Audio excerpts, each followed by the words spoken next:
Bueno, buenas tardes o buenos días a todos, depende de dónde están.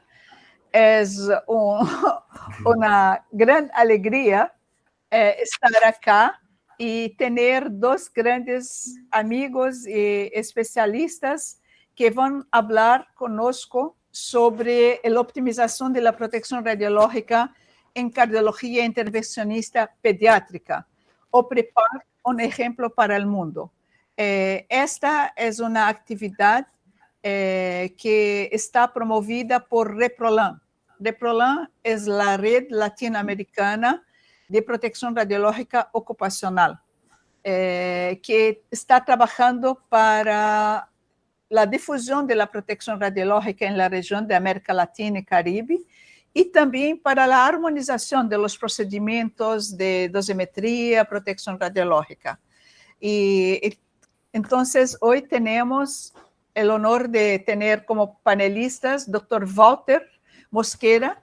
Walter es médico de la Universidad de ICSESI y también del Hospital Universitario Fundación Valle del Lili de Colombia, un especialista en la área de cardiología pediátrica. Tenemos nuestro gran amigo Carlos Ubeda, conocido de todos, que también es profesor de la Universidad de Tarapacá, Tarapacá, Chile, y también coordenador del proyecto OPRIPAL, que está siendo desarrollado con OPMS, OMS y el organismo.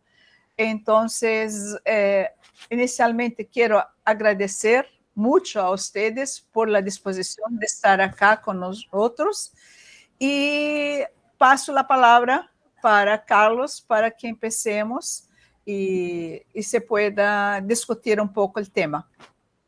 Gracias a todos los presentes también acá.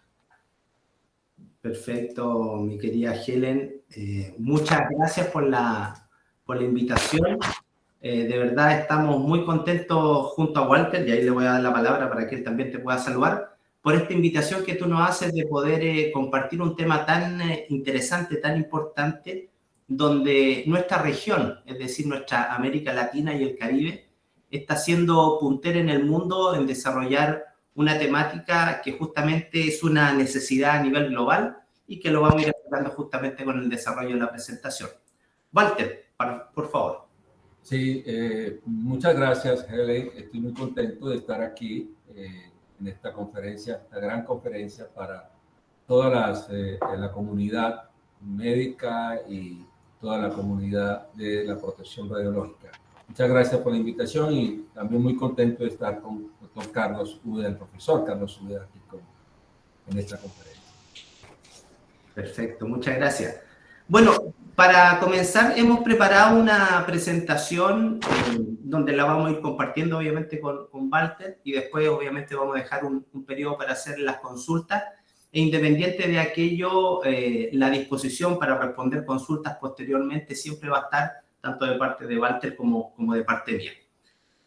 Bueno, esta presentación le hemos llamado Optimización de la protección radiológica en cardiología intervencionista pediátrica, o PRIPAL, que es el nombre del proyecto, un ejemplo para el mundo, y puede ser que el título alguien pueda indicar es algo presuntuoso, pero no es tan así, porque de verdad lo que nosotros estamos desarrollando junto a 33 centros de nuestra región es algo que se está haciendo de manera pionera a nivel internacional, y justamente a partir de los resultados, las discusiones, las propuestas que nosotros hagamos a partir de este proyecto, se van a poder tomar como ejemplo para otras regiones del mundo donde este tipo de investigación es aún incipiente.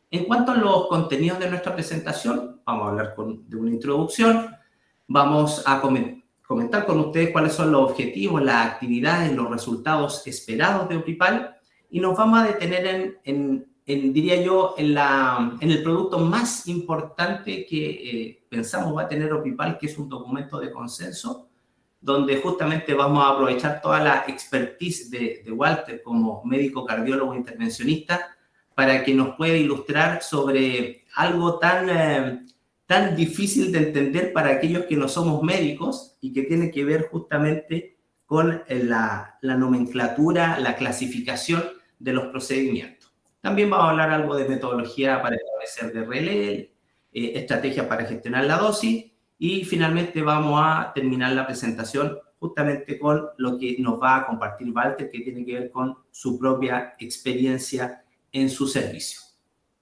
Bueno, para comenzar, queremos justamente hacer un reconocimiento a una de las líderes naturales de nuestro proyecto OPIPAL, que es la señora María Pérez del Rosario, más conocida como Charito, ¿cierto?, para todos sus amigas y amigos. María Pérez del Rosario trabajó en la Organización Mundial de la Salud y junto al profesor Bañó, ¿cierto?, que es el director científico de OPIPAL, y Pablo Jiménez, que a su vez Pablo es el director de la OPS, ¿cierto?, para ver el tema de las radiaciones ionizantes para nuestra región, han sido los líderes que han impulsado este proyecto que viene ya desde el año 2018, pero particularmente hoy rendimos un homenaje a María Pérez del Rosario, porque si no lo sabían, María Pérez del Rosario es la actual ganadora del premio CIBER, que se va a entregar el año 2024 por la Asociación Internacional de Protección Radiológica, lo cual a nosotros como integrantes de OPIPAL nos llena de orgullo y satisfacción. Así que vayan ese merecido homenaje para María Pérez del Rosario. Mi querido Walter, adelante, por favor. Muchas gracias, profesor Carlos.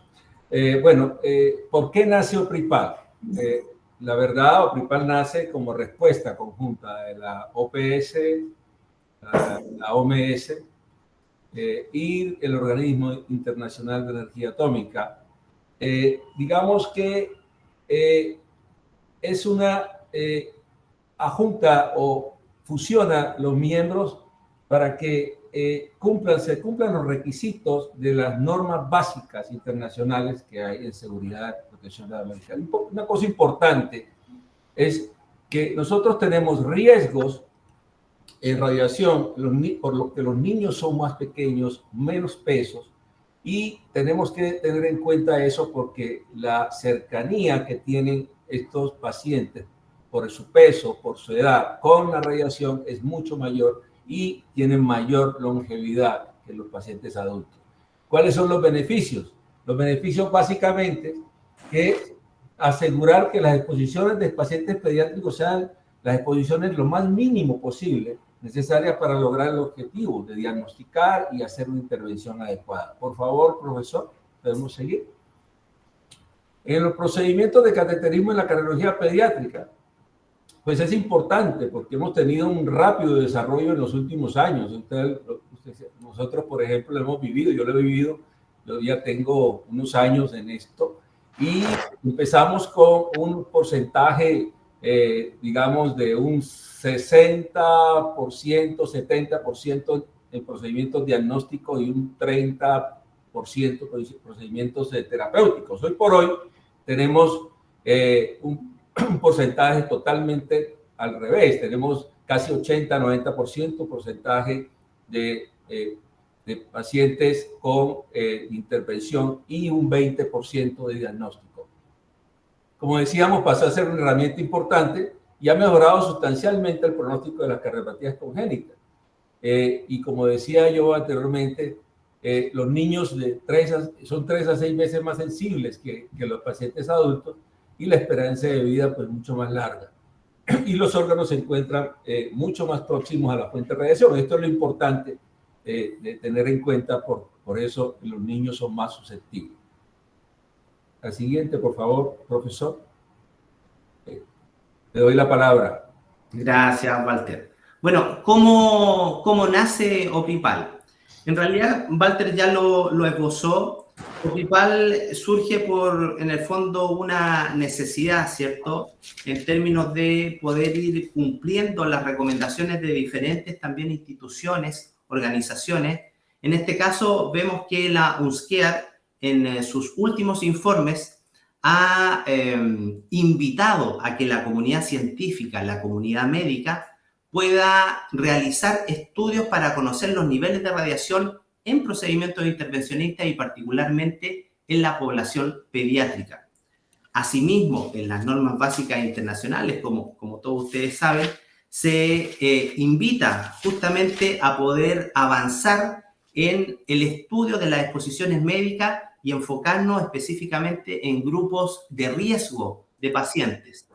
En ese mismo sentido, la OPS, tomando las recomendaciones, ¿cierto?, del Organismo Internacional de Energía Atómica, en esta resolución que es específica para nuestra región, releva la necesidad de poder hacer estudios en pacientes pediátricos y en general en procedimientos médicos.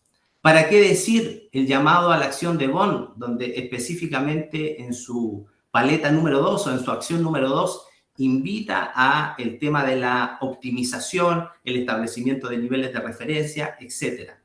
Y finalmente, la Comisión Internacional de Protección Radiológica, que es la institución, la organización internacional que ha venido por décadas promoviendo el estudio específico de las radiaciones médicas y enfocado esencialmente en estas poblaciones vulnerables como son los niños.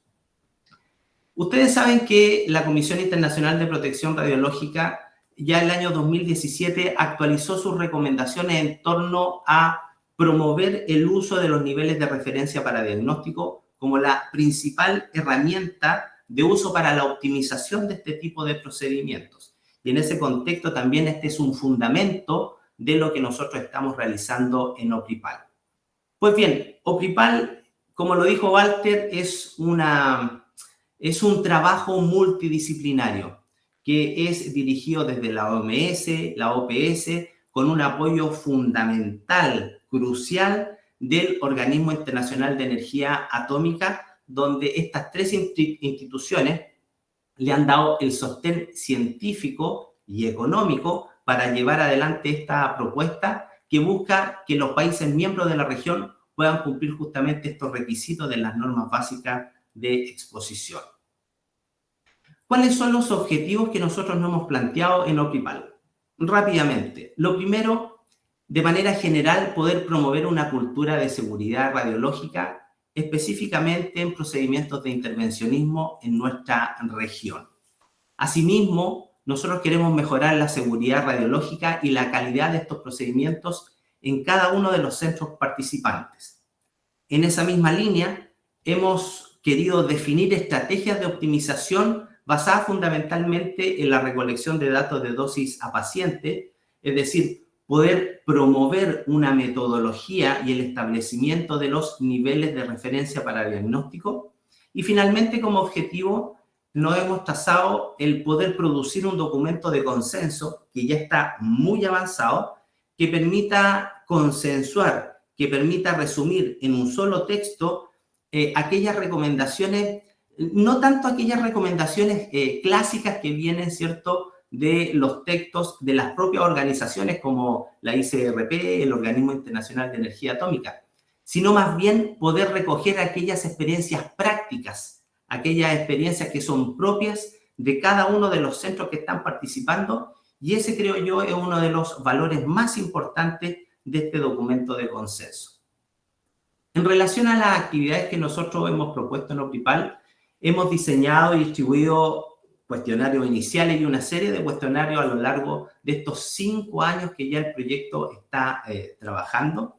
Hemos sostenido, diría yo, una veintena de reuniones técnicas de coordinación, de formación, donde nosotros fuimos capaces de sortear la pandemia de COVID-19, así como muchas otras instituciones, pero en particular OPRIPAL, creo yo, se hizo mucho más fuerte durante el tiempo de pandemia a través de este trabajo colaborativo que hacíamos de manera permanente.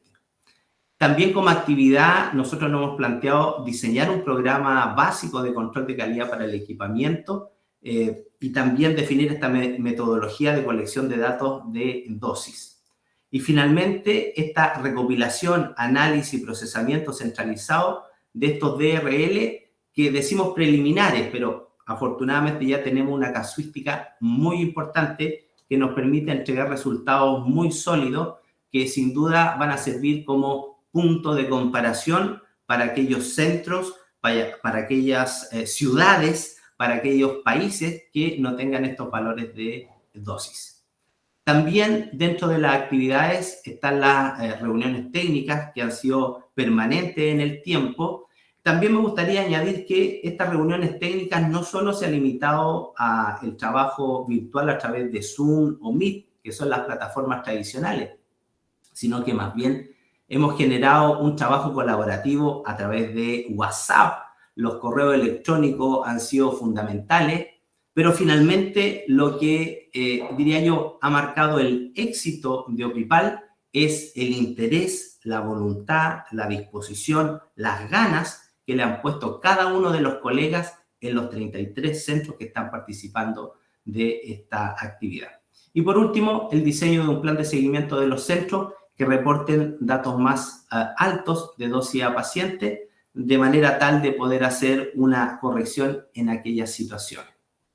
Por último, como actividad está el desarrollo del documento de consenso que yo recién les acabo de comentar, y también como todo proyecto internacional para que tenga un sustento, un respaldo a través de lo que yo llamo la física médica basada en la evidencia. Para nuestros colegas médicos, la medicina basada en la evidencia, o para nuestros colegas tecnólogos médicos, la tecnología médica basada en la evidencia, o para nuestros colegas ingenieros, la ingeniería basada en la evidencia, porque la riqueza de OPIPAL es que, y esta presentación lo marca, hay un trabajo multidisciplinario, y ese es el secreto para poder avanzar de manera robusta y sostenida en el tiempo y poder lograr los resultados que nosotros como OPIPAL hemos ido alcanzando. Rápidamente, ahí comparto con ustedes los primeros 16 centros que están participando, de la Argentina, Brasil, de Chile, de Colombia, Costa Rica. Hay que agregar acá, y si ustedes visitan la página web de nosotros que está actualizada, hay un centro de Guatemala, así que también tenemos los colegas de Costa Rica, Cuba, Ecuador, México, Panamá, Perú, Uruguay, es decir, 13 países de la región con 33 centros que son parte de esta iniciativa internacional. Rápidamente, ¿cuáles son estos resultados que nosotros esperamos de OPIPAL? Primero, fortalecer la cultura de seguridad radiológica, específicamente en este tipo de procedimientos para los profesionales de la salud, y de ahí la vinculación con ReproLam. Es decir, OPIPAL, si bien es cierto, nuestro target tiene que ver con los pacientes, para que haya un trabajo seguro de los pacientes, nosotros, los operadores, los trabajadores, los profesionales que estamos a cargo de realizar el cateterismo, ya sea de manera directa o colaborativa, tenemos que tener claridad absoluta en lo que significa la cultura de seguridad.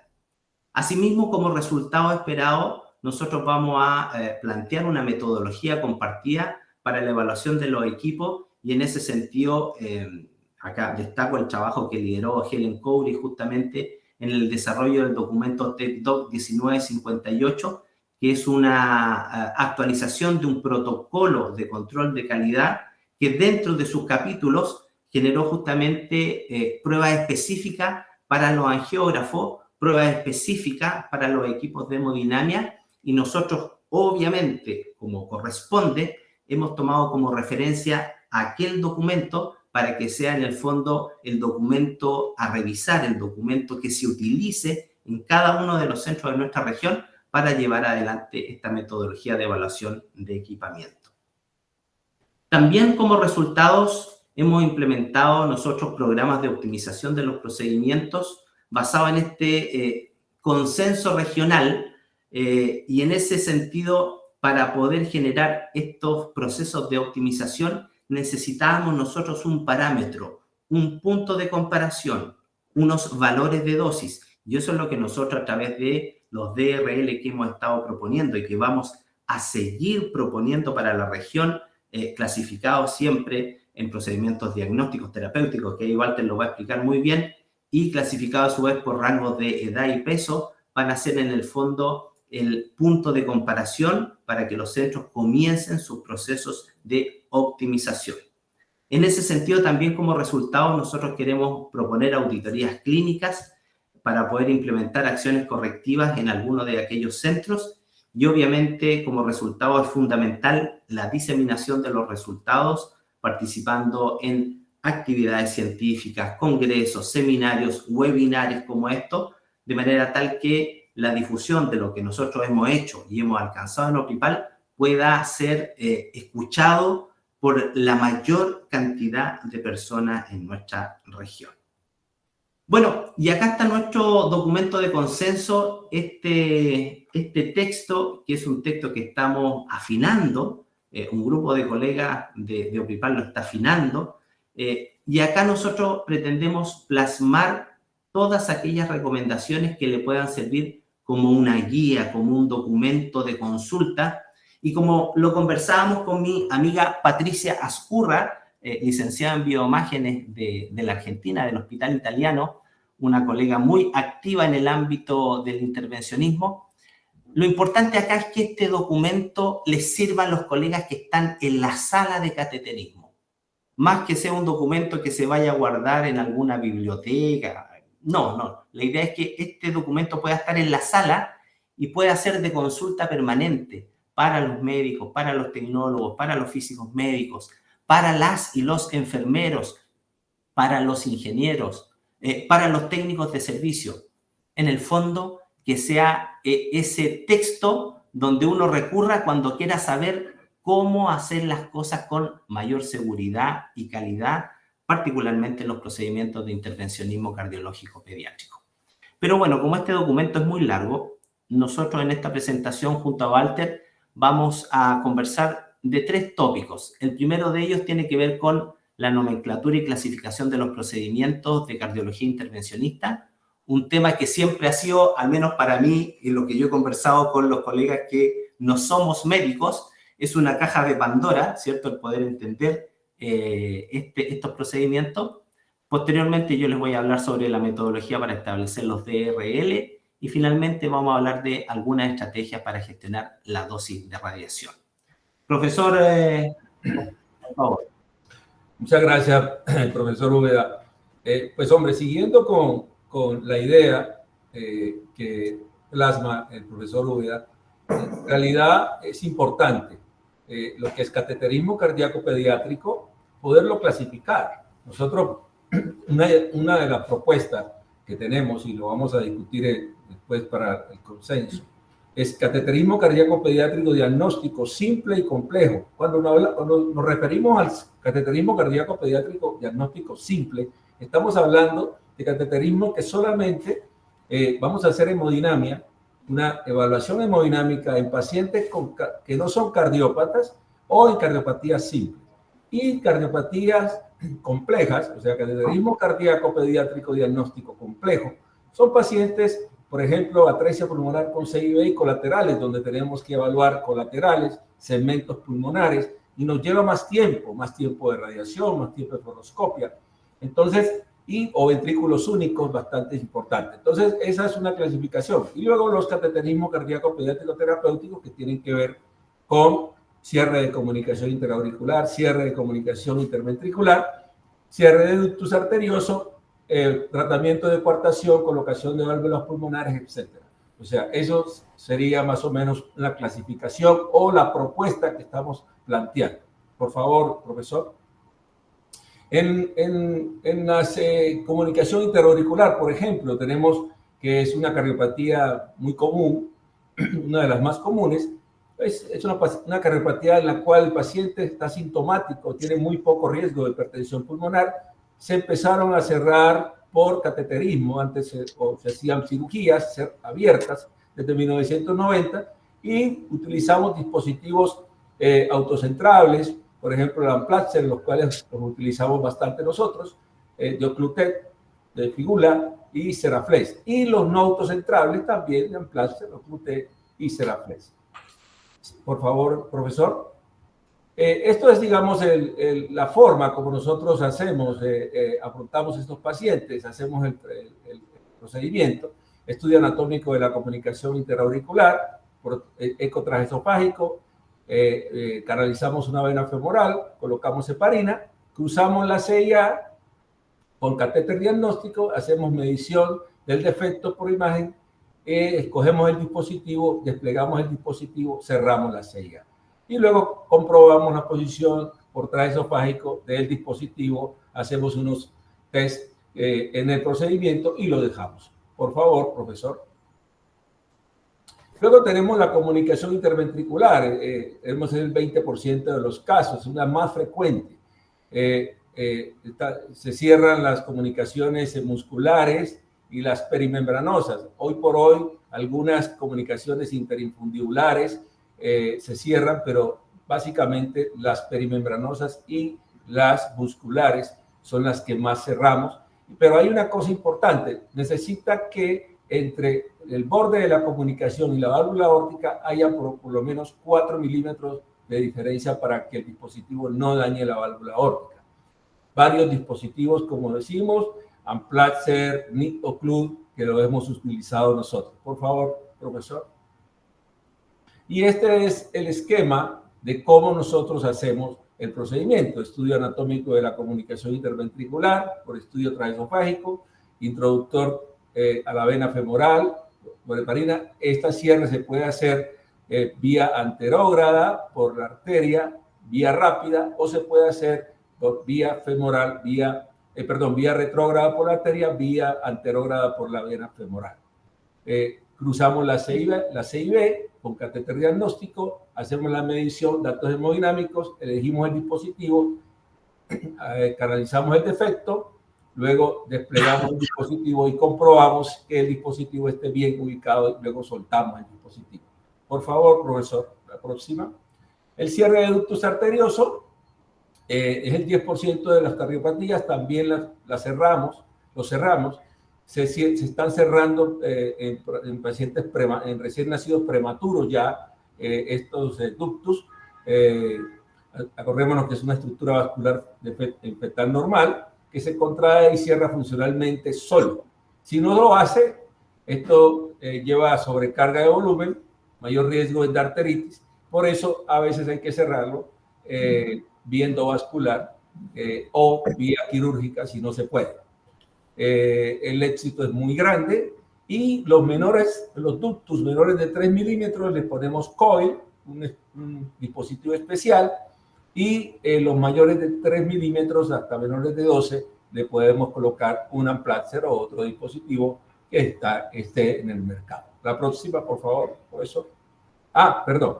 Y esto tiene unos riesgos, ¿no? El riesgo de cortocircuito residual, que se embolice el dispositivo, que haya hemólisis y que la rama pulmonar izquierda se obstruya o que la aorta también se obstruya. Entonces esas son las cosas que hay que tener mucho cuidado cuando colocamos el dispositivo. Por favor, profesor, la próxima. Este trabajo que ustedes ven ahí es el trabajo del cierre de ductus arterioso que enviamos al Congreso Mundial que se va a realizar ahora en Washington, ahora en finales de agosto. Este trabajo es importante porque es utilizando el último dispositivo para prematuros, recién nacidos prematuros, pero nosotros pensamos que no solamente para prematuros se puede utilizar, lo hemos utilizado en pacientes de mayor edad, y eso es el trabajo que llevamos. Decimos que el ductus, el dispositivo Piccolo, es para prematuro nada más y se puede utilizar para otros pacientes. La próxima, por favor, profesor. Tenemos también la coartación de la aorta, otro procedimiento intervencionista, 7% de todas las cardiopatías. Se asocia a válvula aórtica bicúspide y requiere tratamiento temprano en presentación neonatal. Cuando la presentación es en niños mayores, se puede utilizar por utilizar el balón para hacer angioplastia o se puede utilizar stent por mayor de 20 kilos. La próxima, por favor. Y aquí tenemos uno de los pacientes que hemos realizado, o sea, la colocación de stent en este paciente. Vemos cómo aquí ya está colocado el stent. Entonces es un paciente que se puede corregir de esa manera y no vía quirúrgica. La próxima, por favor. Y este trabajo es otro trabajo, es un trabajo de 10 años que llevamos al Congreso Mundial también. Es el manejo endovascular que nosotros le hacemos a las coartaciones, con coartación lo tratamos con balón y con stent, más o menos 87 pacientes en ese tiempo, y nosotros llevamos este trabajo, el cual muestra que la angioplasia con balón todavía sigue siendo importante para el tratamiento de la coartación de la aorta. La próxima, por favor, profe. Y tenemos como último el reemplazo valvular, el último que les voy a mostrar, pero no quiere decir que sea lo último que se haga en intervención. Hay muchos otros procedimientos de intervención, pero estos son los procedimientos que más realizamos. Esta es una colocación de válvula pulmonar. El reemplazo de válvula pulmonar pasó de ser no solamente quirúrgico, sino también hemodinámico. Este es una válvula Venus que acabamos de colocar el pasado 21 de junio. Es la primera válvula que se coloca en Colombia y es el tercer país, después de Chile y Argentina, que coloca esta válvula Venus para tractos de salida muy grandes, en los cuales no va a cirugía, sino que va a tratamiento percutáneo, o sea, tratamiento por endovascular. Por favor, la siguiente. Bueno, le doy la palabra aquí al profesor Úbeda, que nos va a seguir conversando un poquito. Gracias, Walter. Muy interesante. Rápidamente voy a compartir con todas y todos dentro del documento de consenso. El segundo punto que queríamos compartir con ustedes era justamente la metodología para establecer los DRL. En definitiva, ¿cuáles son los aspectos a considerar? A ver, desde el punto de vista práctico, y si nos enfocamos nosotros en las particularidades de los procedimientos intervencionistas en pediatría, estos tienen, nosotros encontramos 4 dificultades específicas para poder lograrse. Primero, que el número de procedimientos en general suele ser pequeño, por lo tanto, la casuística para poder proponer niveles de referencia va a ser mucho menor. Asimismo, las dosis de radiación de estos pacientes son muy dependientes del peso y en ese contexto hay que hacer una clasificación en función de diferentes grupos de peso, pero también se puede hacer una clasificación de acuerdo a los grupos de edad. Lo ideal es tener una casuística alta para poder proponer niveles de referencia por ambos tipos de variables. También encontramos que una de las complicaciones es que las indicaciones clínicas son muy diferentes. Es lo que conversaba recién Walter, la propuesta de nomenclatura de procedimiento muchas veces va a depender del país de formación de los médicos cardiólogos. Y la idea central, una de las ideas centrales de OPIPAL es poder generar en este documento de consenso una nomenclatura que pueda ser en el fondo aceptada por la mayor cantidad de países de la región, de manera tal de que esta situación de no clasificación o de clasificación distinta de un procedimiento la podemos solucionar. Y lo otro, que la diferencia de complejidad de los procedimientos intervencionistas tiene un impacto muy importante en la dosis de los pacientes. Un paso adicional que uno debiera realizar en la propuesta de establecimiento de niveles de referencia para diagnóstico sería poder avanzar en una clasificación también basada en la complejidad del procedimiento. No solo proponer los niveles de referencia entre procedimientos diagnósticos y terapéuticos, por rangos de edad, por rangos de peso, sino que además pudiéramos nosotros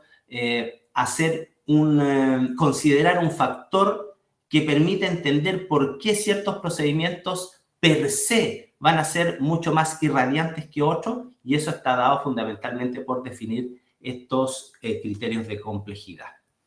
Bueno, la metodología para establecer los DRL, como ya todos saben, ¿cierto?, está dada por la Comisión Internacional de Protección Radiológica en su informe número 135. En ese sentido, junto a un grupo de colegas, nosotros hicimos un artículo, pretendimos hacer un artículo resumen que tomara los principales aspectos de este documento dado por la ICRP, así que ahí les dejo el link por si alguien quiere leerlo. Sentimos que está bastante resumido lo que dice el otro documento, así que como un punto de partida está este artículo científico en español. Ahora bien, dentro de la metodología para establecer los DRL, en el último informe de la ICRP hace una diferencia bien importante porque conceptualiza este concepto de DRL con apellidos. Habla de DRL como concepto, DRL como magnitudes y también habla de los DRL como valores. Rápidamente, el concepto de DRL no ha cambiado, ¿cierto? Es una herramienta y así nosotros lo tenemos que tomar como una herramienta que nos va a permitir generar una optimización de los procedimientos. En ese contexto, cada procedimiento, cada tipo de procedimiento para poder proponer los DRL está asociado a una magnitud dosimétrica. Y en ese contexto también acá les dejamos para vuestra consulta un artículo que resume, creemos nosotros, resume las principales magnitudes y unidades que se deben utilizar justamente para poder proponer niveles de referencia para diagnóstico. Y si ustedes se fijan en esta tabla, ahí están las principales magnitudes que se ocupan para fluoroscopía. Hablamos del producto Kelma-área o producto dosis-área, ¿cierto? De la dosis en piel, tiempo de fluoroscopía, etcétera. Pero esencialmente, amigas, amigos, uno debiera proponer los niveles de referencia en función del PK o del PDA en intervencionismo. Ahora bien, cuando hablamos de valores y su ámbito, nos referimos específicamente al estadígrafo que se utiliza para poder agrupar los valores de dosis que nosotros vamos a obtener en un lugar. En general, cuando uno tiene un solo equipo, ¿cierto?, habla de los valores típicos, ¿cierto?, de DRL y habla de un valor de la mediana. Sin embargo, cuando ya tenemos más equipos, más salas, más ciudades, más países, lo que nosotros buscamos es establecer un nivel de referencia en función de esas medianas que obtenemos en cada uno de los sitios, y el DRL específico va a ser justamente el percentil 75 de esas medianas que nosotros estamos utilizando. Y en ese contexto vamos a hablar de DRL locales, DRL nacionales, DRL regionales, que en el caso de OPRIPAL nosotros justamente hemos apuntado a poder proponer niveles DRL para una región del mundo, que en este caso es América Latina y el Caribe.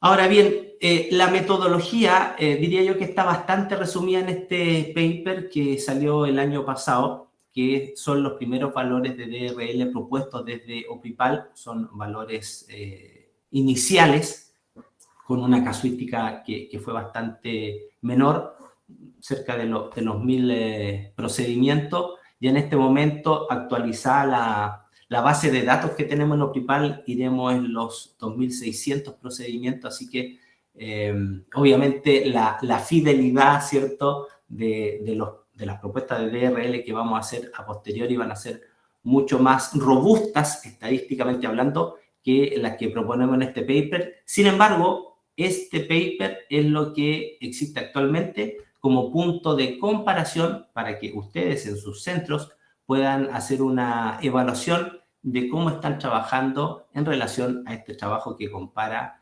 diferentes centros.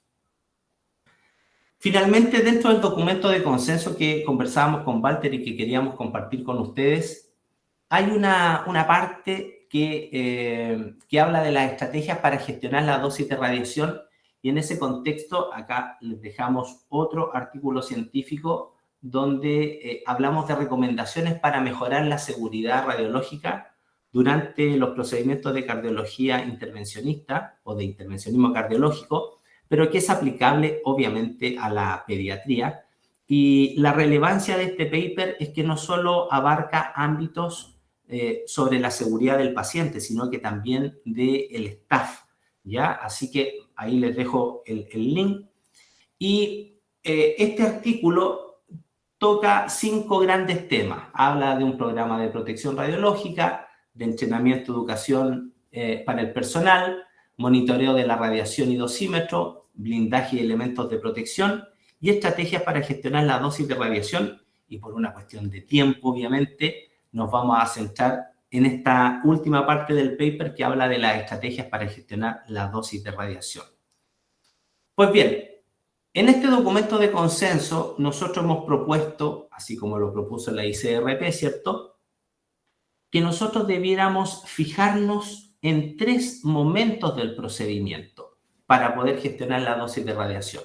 Es decir, preocuparnos y ocuparnos antes del procedimiento, durante el procedimiento y posterior al procedimiento. En resumen, el trabajo que hay que realizar antes del procedimiento tiene mucho que ver con el trabajo que hacen nuestros colegas médicos, es decir, el principio de justificación. Y ese principio de justificación es la valorización si existe otra alternativa imageneológica que no utilice, por ejemplo, radiaciones ionizantes para poder diagnosticar o tratar la patología que el paciente tiene. Una cuestión clave, central, tiene que ver con que los equipos de salud puedan reunirse previamente al abordaje de un procedimiento y poder valorar y planificar cuál va a ser la forma que van a realizar ese procedimiento. Entonces, acá hay una cuestión clave, insisto, que tiene que ver con el proceso de justificación y planificación. Ahora, una vez que ya estamos en el procedimiento mismo, que estamos en la sala, donde ya el paciente pediátrico está, ¿cierto?, anestesiado, está ya listo para que nosotros podamos trabajar con él, hay una serie de cuestiones que nosotros debiéramos fijarnos y obviamente la persona que lidera esto es el médico cardiólogo intervencionista. El resto del personal obviamente va a cooperar, obviamente va a ayudar con su expertise, con su trabajo, pero el médico es justamente la persona que va a indicar cuándo se requiere o no se requiere radiación. Entonces, acá hay varias cosas que nosotros pudiéramos hacer durante el procedimiento. Primero, desde el punto de vista, y pensando en ReploLab, que todo el personal debe estar protegido. Claramente se debe irradiar únicamente cuando es necesario. Es decir, acá no hay que mantener el pedal siempre activo, sino que en los momentos precisos, en los momentos exactos. Es relevante minimizar el uso de los modos de operación que más irradien y de ahí la relevancia de los procesos de caracterización en términos de dosis y calidad de imagen de los equipos donde nosotros podemos colaborar con los médicos indicándoles realmente cuál es el rendimiento que tienen los diferentes protocolos que vienen en el equipo, los diferentes modos de exposición. Y cuando me refiero a los modos de exposición, estoy hablando justamente que los equipos de intervencionismo vienen con opciones de fluoroscopía y con opciones de cine. Y las opciones de fluoroscopía en general vienen tres niveles. Un modo de fluoroscopía bajo, medio, alto, y que ese concepto de bajo, medio, alto está asociado con la cantidad de radiación que va a entregar, pero también va aparejado con la calidad de imagen que él va a entregar. Y por último tenemos el modo de cine, que como su nombre lo dice, la calidad de imagen que entrega es una calidad superior, ¿cierto? Pero que también eso va de la mano con un incremento importante del nivel de radiación al paciente. Pero siempre que nosotros hablemos de irradiación al paciente, tenemos que entender que en la sala de cateterismo, el lugar, la zona que genera la mayor radiación dispersa, es decir, aquella radiación con la cual nosotros como operadores nos vamos a irradiar, es justamente el paciente. Por lo tanto, en la medida que seamos capaces de optimizar, disminuir derechamente los niveles de radiación al paciente, vamos a generar menor cantidad de radiación dispersa y por lo tanto, nosotros como operadores vamos a tener una menor probabilidad de irradiarnos. Y después hay una serie de cuestiones que están ahí escritas justamente que se pueden usar para poder gestionar la dosis durante el procedimiento. Finalmente, una vez que está hecho el procedimiento, resulta clave el registrar las dosis. Yo los invito a que cada uno de ustedes pueda tomar como política, como forma de trabajo en su servicio, el registro sistemático de las dosis de sus pacientes, ¿ok?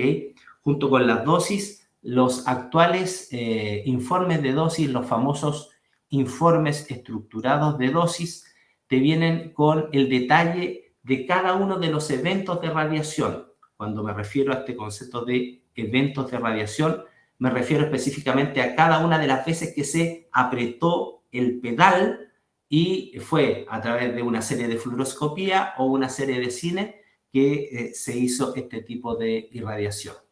¿Para qué? Para poder nosotros cuantificar si estos niveles de radiación que se le aplicó al paciente, que ojo, en general en intervencionismo cardiológico pediátrico es muy poco probable alcanzar estos umbrales que se ven en la parte central de la diapositiva. Estamos hablando de una dosis en piel mayor a 5 Gray, o un producto Kerma área o producto dosis área mayor a los 500 Gray por centímetro cuadrado. Es muy poco probable en cardiología pediátrica y en general en procedimiento intervencionista pediátrico, pero nosotros debemos hacer esa cuantificación. ¿Y por qué es importante hacer esa cuantificación? Porque nosotros debiéramos hacer un seguimiento, ¿cierto?, del paciente, de aquellos pacientes que por una u otra razón han superado estos niveles de radiación propuestos. Profesor Mosquera, por favor, ahí usted nos ilustra. Sí, muchas gracias, profesor Úbeda. Hombre, siguiendo con lo que estábamos escuchando del profesor Úbeda, nosotros en la Fundación Valle de Lili tenemos esa connivencia con nuestro equipo de física médica. De verdad, tenemos esa relación bastante fuerte y eso nos ha permitido implementar algunas cosas que van en pro del paciente, pero también, como decía el profesor Úbeda, va a favor de todo el personal que está alrededor de los procedimientos.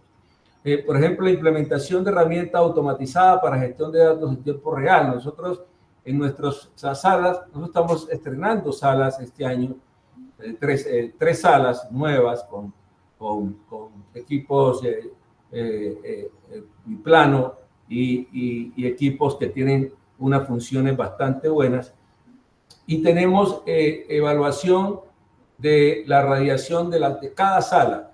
Eso para nosotros, ese blindaje de la sala para nosotros ha sido muy, pero muy importante, aparte del blindaje nuestro.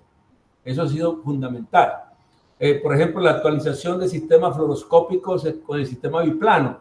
Nosotros sabemos que el sistema biplano puede irradiar más que el sistema monoplano, porque tiene dos tubos, pero evidentemente hay cosas que nosotros, por ejemplo, procedimientos que no necesitamos utilizar los dos, el biplano, usamos un plano, entonces eso irradia menos. Entonces hay que buscarle la forma de cómo trabajar nosotros en este ámbito. Por ejemplo, el Siemens, el equipo Siemens nuestro, tiene un sistema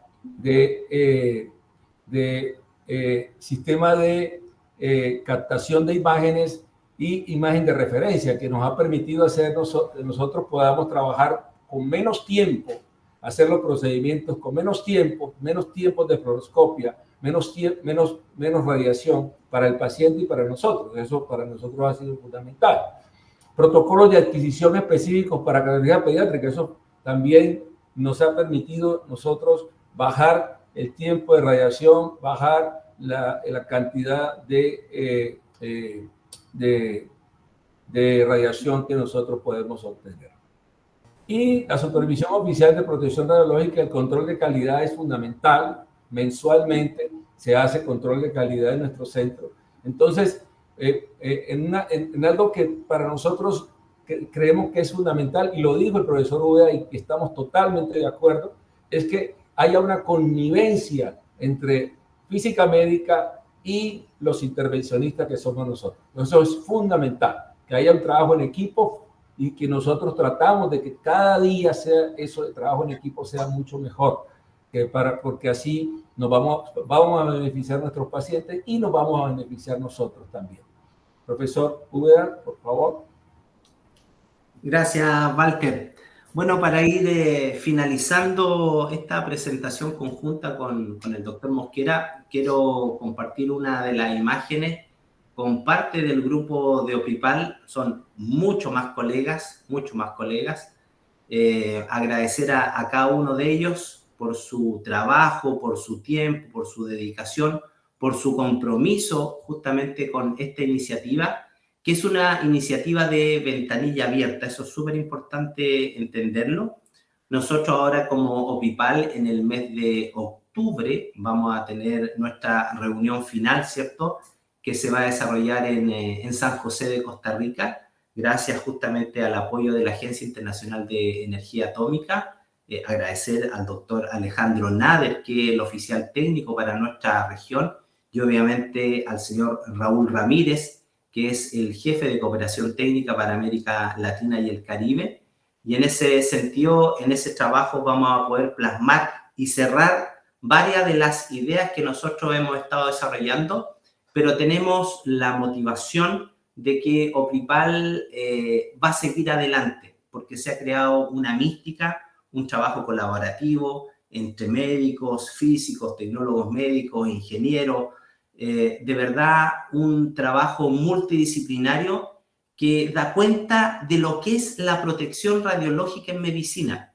Es decir, es un área donde confluyen diferentes disciplinas, donde todos nos necesitamos y nadie es más importante que el otro, sino que cada uno suma su granito de arena de manera tal de poder hacer cada día más segura este tipo de procedimientos para nuestros pacientes, y en este caso particular de OPIPAL, los pacientes pediátricos, nuestros niños, nuestras guaguas, nuestros regalones, como decimos en Chile. Por lo tanto, estamos muy contentos y agradecidos del trabajo que hemos estado desarrollando. Y acá dejo con ustedes un agradecimiento particular a aquellos colegas que son parte del equipo coordinador de OPIPAL. Mi querida Helen, muchas gracias de parte mía y de Walter por el espacio dado, y disponible para las consultas si es que hay. Muchas gracias. Vamos a abrir para las preguntas, comentarios. Y quiero también decir que el profesor Eliseu Vagnot está acá participando y es una gran alegría saber que está con nosotros en este webinar, porque él es la referencia en toda esa parte de intervencionismo y todo más. Bueno, está abierto para las preguntas. Pueden levantar la mano y abrir el micrófono. Y bueno, antes de, como voy a dar tiempo para que las personas puedan se soltar para hablar, ¿no? Me parece así, levanta la mano abajo. Bueno, ¿quién está ahora? Déjame mirar. Puede hablar, sí, porque no estoy viendo el nombre ahora, del departamento. Sí, por favor. Buenos días a todos, buenos días, profesor Carlos Úbeda. Es un placer para mí personalmente haber participado desde el comienzo y mucho antes del comienzo también en caracterización del equipo nuestro, de nuestro hospital pediátrico, y también posteriormente en aportar los valores de niveles de referencia de dosis al profesor Úbeda. Es así que nosotros hemos ido avanzando y hemos ido cooperando en esto, el Hospital de Niños Roberto del Río de Santiago de Chile. Yo personalmente soy el tecnólogo Nemorino Riquelme. Le agradezco mucho al profesor Úbeda y a todo el equipo de OPIPAL por la invitación que nos han hecho también a la clausura del proyecto. Y nuestro hospital ha sido pionero también en esto de entregar las dosis al sistema DOL-QA. Por eso le quisiera hacer la pregunta al profesor Úbeda, ¿cómo se visualiza eso en el futuro para el resto de los centros que participan en OPIPAL? Muchas gracias, profesor. Perfecto. Gracias, Nemorino. Bueno, destacar el trabajo de Nemorino, amigo, colega chileno, que justamente, como bien dice, él es tecnólogo médico, pero Nemorino entendió lo importante que es seguir formándose, y él fue uno de nuestros primeros alumnos en el Magíster en Ciencias Radiológicas que hicimos nosotros hace un par de años en nuestra institución, y que dio pie al programa de Magíster en Física Médica en Diagnóstico por Imagen, que actualmente nosotros tenemos en la Universidad de Tarapacá. Ahora, respondiendo específicamente a Nemorino, el desafío que tenemos de la gestión automática de dosis es claramente el camino a seguir. En esta primera etapa, nosotros hemos hecho la recolección de datos fundamentalmente de manera manual, con todos los problemas que aquello implica. Sin embargo, acá se debe realizar también un trabajo con la industria.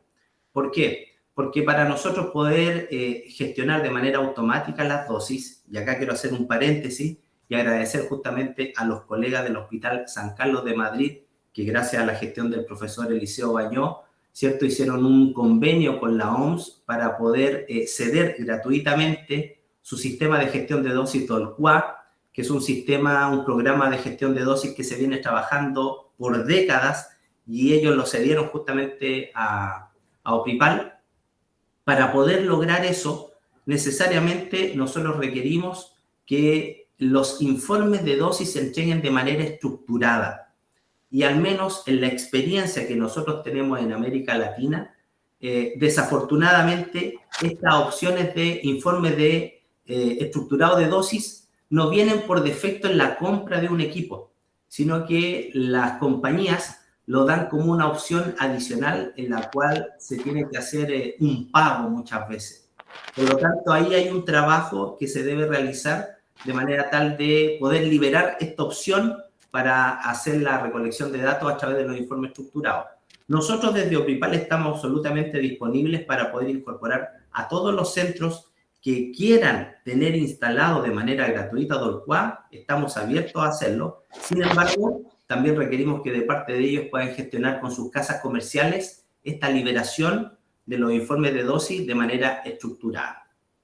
Eso sería, Helen. ¿Alguien más? ¿Alguna pregunta? Creo, Carlos y Walter, deberíamos también hacer una referencia de la importancia de hacer los testes de los equipos para garantizar que los datos informados están correctos, en especial los que tienen una cámara DAP, de hacer los factores de corrección y todo más, porque me parece que es un punto importante para los participantes, que tengan en cuenta la importancia también de la evaluación del equipo, no es solo colectar los datos, porque podemos tener datos muy dispersos por razones diferentes, como nosotros miramos, muchas veces depende del médico, si es un residente que está empezando, demora mucho más y la dose por final es más alta por razones de, vamos decir, de facilidad, de cómo el médico tiene experiencia, pero hay también casos donde es un problema del equipo, que el equipo no está debidamente ajustado y los protocolos también elegido no está lo mejor. Apenas un comentario de ustedes en esta dirección me parece sería importante. Helen, ese comentario me parece fundamental. Fundamental. Nosotros, yo me meto un poquito en un territorio que no me corresponde, como dice el profesor Úbeda, pero nuestro equipo de física médica están fundamentalmente, mensualmente están pendientes de los equipos, pendientes de esta parte, porque es muy importante, eso es fundamental. Nosotros estamos pero muy de la mano con física médica con esa parte. Perfecto. Sí, no puedo estar más de acuerdo contigo, Helen. Es un aspecto clave a desarrollar. Sin embargo, las particularidades de nuestros países, en muchos de ellos, la obligatoriedad de realizar aquellos procedimientos no está. Y lamentablemente sabemos que si no te lo mandatan, no te obligan, muchas veces estas cosas no se hacen. Sin perjuicio de aquello, en la medida que exista el equipamiento, exista el personal con conocimiento, resulta clave el poder estar cuantificando de manera permanente si los detectores de radiación que nosotros tenemos en nuestro equipo nos están entregando las magnitudes de manera correcta o no. Y eso resulta clave. Ahora, en nuestra experiencia de OPIPAL ha sido una sorpresa que muchos de los países no se realiza este tipo de procedimientos, no se realizan estos cálculos. Ahora, yo tengo mucha esperanza en que activemos el protocolo del TECDOC, ¿cierto?, 1958, y que lo podamos hacer carne en la mayoría de los países, de manera tal que se hagan estos controles que resultan claves, porque, claro, vamos a estar informando valores de dosis, pero quizás, como bien dijiste tú, el detector de radiación está estropeado y lo que estamos entregando es cualquier cosa. ¿Me entiendes? Entonces, es clave central lo que dices tú, Helen. Bueno, ¿más algún comentario? Sí, ¿hay más alguna persona? Una pregunta hasta que tengamos más una. Con los datos que ya tienen ustedes de esta primera fase de Oprepalc, ¿cómo están las dosis? Yo lo pregunto porque hace muchos años hicimos una evaluación de dosis pediátrico cardíaco con niños y el equipo era antiguo con intensificador de imagen. Y ahora estamos con lo mismo hospital, pero el equipo es otro. Y en estos años, 10 años, hay también tenido una evaluación en los tipos de equipos y la mejoría en los equipos. Yeah. Y entonces, cuando miramos las dosis que habíamos obtenido antes, ahora están muy más bajas y casi no ha cambiado tanto los procedimientos o los médicos, pero es la evolución tecnológica de los equipos que ha hecho esto. ¿Cómo están los datos que ustedes tienen de diferentes países y alrededor del tiempo que están colectando? Sí, como no, Helen. Mira, para hacerte un comentario con valores específicos. Por ejemplo, cuando nosotros proponemos niveles de referencia por bandas de edad, estamos hablando de menores de 1 año a niños de 16 años, las medianas se están moviendo entre 2,9 a 14,4 Gray por centímetro cuadrado en procedimientos que son diagnósticos y en procedimientos terapéuticos de 4 a 38 Gray por centímetro cuadrado. Ahora bien, en la experiencia que nosotros hemos ido acumulando, si bien es cierto la tecnología es clave porque las máquinas vienen con mayores opciones para reducir las dosis, acá lo que es clave y es central más que la máquina es quién la opera. ¿Me entiendes tú? ¿Quién lo opera? Y cómo en este trabajo de caracterización de los equipos somos capaces de poder generar protocolos optimizados. Entonces, yo me permito hacerle una invitación a todos los colegas que nos escuchan, que si bien es cierto, cada angiógrafo viene con protocolos por defecto, por default, hagamos el ejercicio de poder valorar cada uno de esos protocolos, cuánto significa en dosis y calidad de imagen. No nos satisfacen en este trabajo colaborativo con el médico, ¿cierto? Poder proponer con el ingeniero de mantenimiento la creación de nuevos protocolos. Entonces, en resumen, ¿qué te quiero decir, mi querida Helen? Que la tecnología nos dice, sí, pueden bajar las dosis, pero eso va a depender necesariamente del equipo de personas, de profesionales que estén trabajando, si tienen las ganas de optimizar. ¿Me entiendes tú? Eso resulta clave. Las condiciones están, ahora depende del personal, nada más. Y lo que hablas es muy verdadero, porque nuestro grupo que hace trabajo en esta área, tenemos con los médicos y los técnicos de los equipos, no los técnicos de los fabricantes, vale, en un trabajo con quimioembolización de adultos. Y cambiamos el protocolo con el apoyo del técnico del fabricante. Y se consiguió una reducción de dosis de 80%.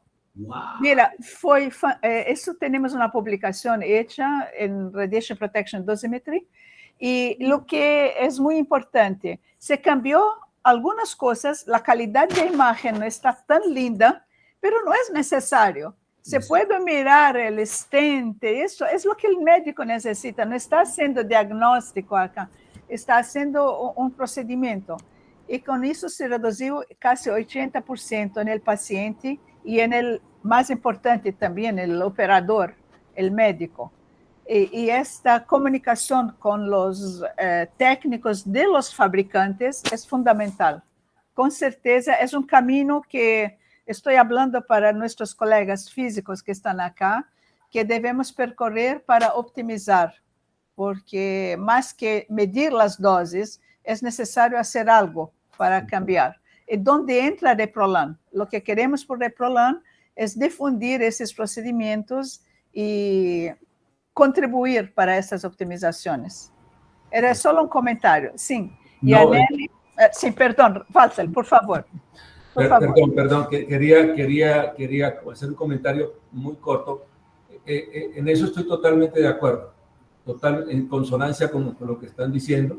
Nosotros constantemente estamos tratando de disminuir tiempos de radiación. O sea, los equipos, nosotros tenemos equipos nuevos. Hemos hecho evaluación de dosis de radiación con equipos que teníamos anteriormente, pero lo que dice el profesor Carlos es importante, es la disposición también del equipo médico o del equipo que está operando. Eso es fundamental, fundamental. Eso es más, igual importante que el mismo equipo, pero es fundamental eso. Si no, eso, por muchos equipos nuevos que tengamos, vamos a tener radiaciones importantes. Gracias. ¿Y Aneli? ¿Quieres hablar? Janelli, ¿no? Buenas, sí. ¿Qué tal? Primero me presento, soy Janelli Ríquez, tecnólogo médico desde Perú, y estuve en algún tiempo participando en parte del trabajo que ustedes vienen realizando de OPRIPAL cuando me encontraba laborando en el Instituto Nacional del Niño de San Borja, ¿no? Y ¿por qué me llama mucho el interés de esta sesión y de lo que se va logrando? Es porque en la práctica que hacemos al día a día en la atención de pacientes pediátricos, no tenemos manuales o procedimientos que se ajusten a nuestros pacientes, ¿no? Y si bien es cierto, la casa comercial nos brinda protocolos, voy a hacer un ejemplo de la casa de Siemens porque es con el equipo que trabajamos, nos dicen protocolos, por ejemplo, para pacientes menores de 20 kilos y para pacientes menores de 6 kilos. Pero muchas veces nuestra intervención es en pacientes mucho más pequeños, que apenas están a los 2 kilos, ¿no? Entonces, me gustaría saber si dentro de la recolección de datos que se viene dando, tienen una buena población de niños o de informes que les haya llegado con estas características de edad, de pacientes menores de 1 año y menores de 2 kilos, como para poder estar un poquito más orientada. Sí, cómo no. Hola, Janelli, gusto de saludarte. Sí, afortunadamente dentro de la casuística que nosotros hemos estado recolectando hay una cantidad importante de pacientes en el rango que tú indicas, pero lo que nosotros hacemos en términos de la propuesta de niveles de referencia, hacemos una agrupación para los pacientes por rango de edad y por rango de peso. Entonces, tenemos nosotros una subclasificación específica para gente que es menor a 1 año y también tenemos una clasificación específica para pacientes que son menores a 5 kilos.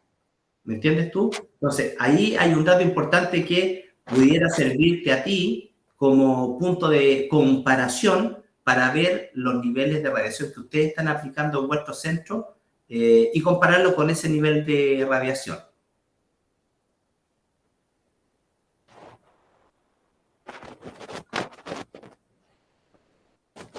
Perfecto.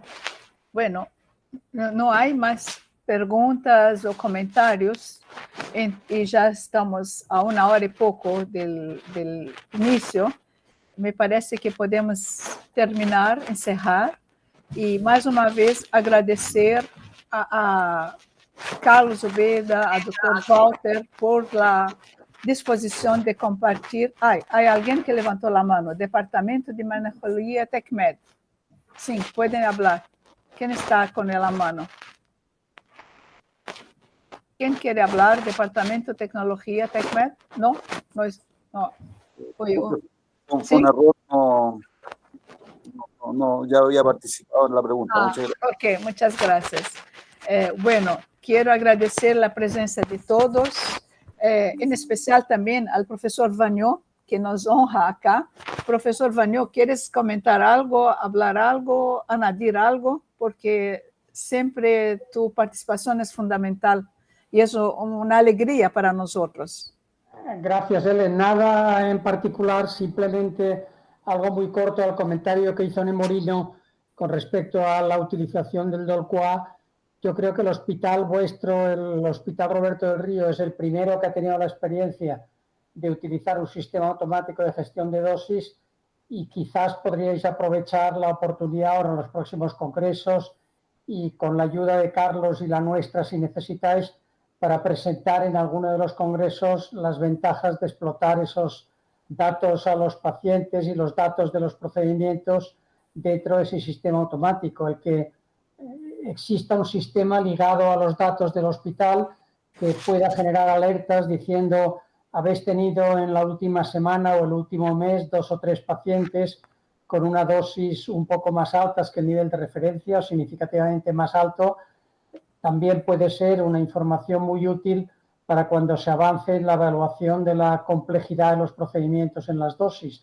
Por tanto, animaros a que esos datos todavía no son muchos, pero si mal no recuerdo, creo que hay ahora, Carlos me lo puede confirmar, creo que son 220 o 230 datos. Probablemente hay todavía algunos datos sin mandar, pero que cuando se llegue a los 400 o 500 datos, creo que es una oportunidad que a todo el grupo de OPRIPALP le podáis presentar alguna evaluación de los resultados que se están gestionando a través de ese sistema, ¿no? Ese va a ser el futuro para todos los hospitales, si no en 2 o 3 años, en 5 o 10 años, porque es imposible prácticamente procesar toda la información manualmente, ¿no? Gracias. Y gracias, Helen, por los saludos. Gracias. Yaneli levantó la mano. Sí, Janelli, no es Janelli en español. Gracias. Sí, justo al maestro Eliseo Añó, justo lo que él mencionaba. Yo sé que cuando empezó esto aquí en Perú están participando 2 entidades, que son el INCOR, el Instituto Nacional del Corazón, y el Instituto Nacional del Niño de San Borja. ¿Qué posibilidad hay de poder ir incluyendo a más hospitales de mi país? Porque tengo colegas que como que no se habían dado por enterados de esta importancia, de esta riqueza de OPRIPALP, y ahora están con toda esa motivación. ¿Cómo hacer para que otros centros puedan participar? ¿Y hay alguna diferencia en que sea un centro privado a un centro del Estado? No, Yaneli, nosotros felices de la vida de poder incorporar más centros. OPRIPALP es un proyecto de ventanilla abierta, por lo tanto te puedes comunicar directamente conmigo y yo les indico el cómo poder hacerlo. Voy a compartir a través del chat mi correo electrónico para que lo puedas tener y a partir de él te comuniques conmigo, ¿te parece? Y lo puedas compartir obviamente con los otros colegas que estén interesados en poder participar en OPRIPALP. Gracias, Carlos. Bueno, Nada. hay otra persona que también quiere hablar, es que no sé el nombre. Me llamo Nemorino, Riquelme. Sí. Bueno, el profesor Úbeda nos hace la invitación a seguir participando, quizá en demostrar nuestra experiencia en relación al sistema DOLCUA. Yo creo que sí estamos dispuestos y es una buena herramienta, pero bueno, hay altibajos que comentar ahí porque todo esto pasa por una plataforma, digamos, de informática en la cual hemos también tenido algunos pequeños detalles que superar y es importante que para futuros, digamos, participantes en esto nosotros le aportemos nuestra experiencia. Así que muchas gracias, profesor. Yo creo que vamos a trabajar efectivamente con el doctor Carlos Úbeda en este proyecto. Gracias. Muy bien. Entonces, mira como el asunto es muy importante y hay tanta participación. Más una vez, agradezco mucho a Walter, a Carlos y a todos los presentes. Y vamos a encerrar acá el webinar. Y como dijo en el principio, estamos grabando y va a estar en el sitio web de Reprolan. Y pueden ascender y difundir para los colegas que no pudieron participar ahora. Muchas gracias a todos y un buen día. Bye, bye. Hasta luego. Gracias. Bye, bye. Gracias. Hasta luego. Hasta luego. Hasta luego.